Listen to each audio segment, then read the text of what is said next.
Amanda Knox, convicted just moments ago inside an Italian courtroom this morning. The 16-year-old slander case stems from the night she was interrogated about a roommate's murder. Our foreign correspondent James Longman is there in Florence, Italy, with the very latest. Good morning, James.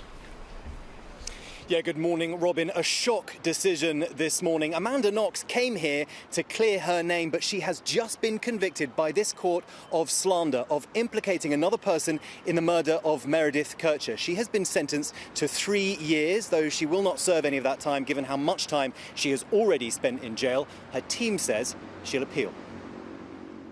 This morning, Amanda Knox facing another guilty verdict in an Italian courtroom. She was fighting yet again to clear her name once and for all. You want to say something? But this time, a 16-year-old slander conviction upheld, stemming from the murder case of her British roommate Meredith Kercher. In an emotional 10-minute speech before the verdict, Knox telling the court why she wrote the note at the centre of the trial, at times trembling, her lawyer speaking after the verdict. You must be in shock today.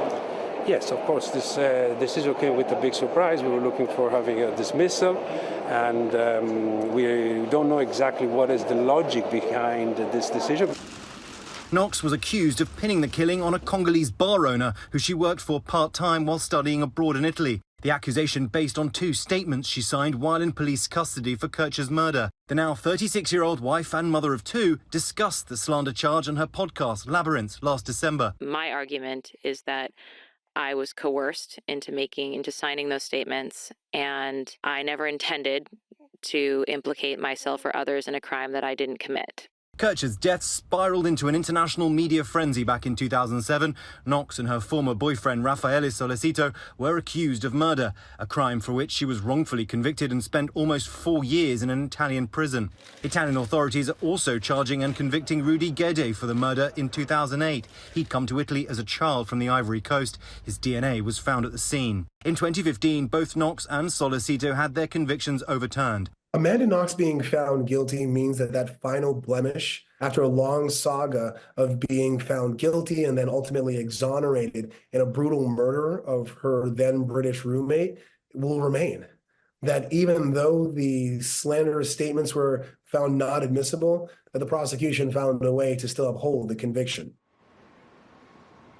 Now, Rudy Guede was the man convicted of the murder of Meredith Kercher. He spent 13 years in jail of a 16-year sentence. He was released in 2021, but he's under enhanced surveillance. He's wearing a tag because he's been accused by his ex-girlfriend of abuse. As for Amanda Knox, well, this saga just continues.